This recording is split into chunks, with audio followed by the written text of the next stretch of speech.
मैं हूं विश्व मोहन और हमारे साथ तीन मेहमान हैं जो आज आपकी मदद करने वाले हैं। केडिया कमोडिटीज से अजय केडिया हैं, एमडी हैं और रिसर्च हेड भी हैं। अनिंद बैनर्जी हैं कोटक सिक्योरिटीज से और साथ ही भाविक पटेल हैं ट्रेडबुल सिक्योरिटीज से।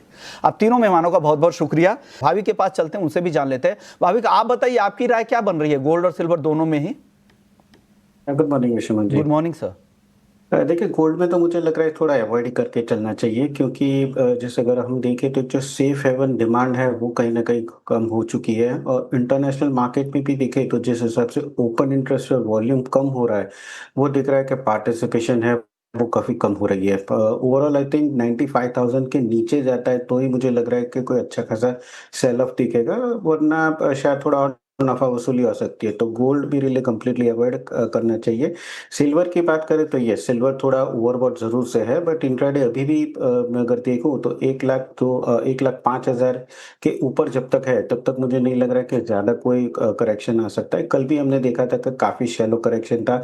सुबह के मॉर्निंग में भी लग रहा है कि थोड़ा शैलो करेक्शन ही है, तो इसमें एक बार कॉल ऑप्शन जो है वो बेहतर रहेगा। तो वो चल सकते हैं। सिल्वर मिनी का 1,06,000 का जो कॉल ऑप्शन है, थोड़ी गिरावट आती है 2050 के करीब, तो बाय कर सकते हैं 2800 के टारगेट के लिए और 1600 का स्टॉप लॉस रख सकते हैं। ओके, तो कॉल ऑप्शंस के जरिए यहाँ पर चांदी खरीदने की सलाह आ रही है और वो भी सिल्वर मिनी में 1,06,000 के स्ट्राइक की कॉल खरीदे। इस तरह के वॉलेटाइल मार्केट में जहाँ दोनों तरफ के मूव आपको मिलते हैं, स्विंग मूव मिलते हैं, तो बेहतर है ऑप्शंस के जरिए जाए। ये भाविक पटेल जी की तरफ से सलाह है। सिल्वर मिनी की 1,06,000 के कॉल की 2050 पे खरीदे, 1,06,000 के स्ट्राइक की कॉल 2800 तक का टारगेट यहाँ पर दे रहे हैं। काफ़ी ज़्यादा। भाविक, आप बताइए आपकी राय क्या है कच्चे तेल पर यहाँ से?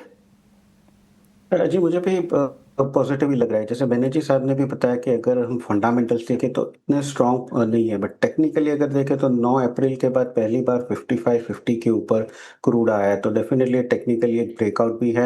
आई थिंक थोड़ा ओवरहैंग ज़रूर से रहेगा सप्लाई के इससे, बट हमने पहले भी देखा था जब यूएस और चाइना का ट्रूस हुआ था तब भी पॉजिटिव मोमेंटम देखा था और अभी पॉजिटिव मोमेंट है। दूसरा ये भी है कि जो ईयू ने एडिशनल सैंक्शंस रशिया पे रखे हैं वो यूएस भी कर सकता है, जो जिसकी वजह से थोड़ा अपसाइड मोमेंटम और दिख रहा है। तो ओवरऑल मुझे भी लग रहा है कि आज के दिन बाय करके ही चलना चाहिए। अपसाइड अराउंड 55-80 के करीब बाय कर सकते हैं 56-50 के टारगेट के लिए। 55-30 का स्टॉप लॉस रख सकते हैं और मीडियम टर्म में मुझे लग रहा है शायद 5800 भी हम देख सकते हैं एमसीएक्स में। 5800 भी आपका भी राय है, तो यहाँ पे सिमिलर राय है, तो यहाँ पर कोई तनाव नहीं है, कंफ्यूजन नहीं है। चलिए, टॉपिक क्या है बेस मेटल्स में आज?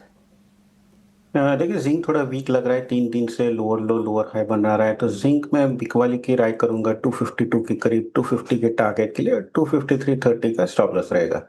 एग्री मार्केट को लेकर शुक्रिया केडिया जी आपका, भावी पटेल साहब आपका, अनिल बैनर्जी सर आपका, आप लोगों ने वक्त निकाला। मुनाफे की मंडी में फिलहाल इतना ही। ब्रेक के बाद जब लौटेंगे तो एफएनओ जंक्शन का रुख करेंगे। बाजार देखें तो आज दायरे में ही कह सकते हैं हल्की तेजी जरूर है। 25,150 आज सुस्ती के मूड में दिख रहा है। निफ्टी बैंक रिकॉर्ड स्तरों पर, यहाँ पर मुनाफा वसूली दिख रही है, लेकिन वायदा बाजार में और क्या कुछ हो रहा है, कहाँ पर आपके लिए मौके हैं, बताएंगे आपको ब्रेक के बाद। जल्द लौटते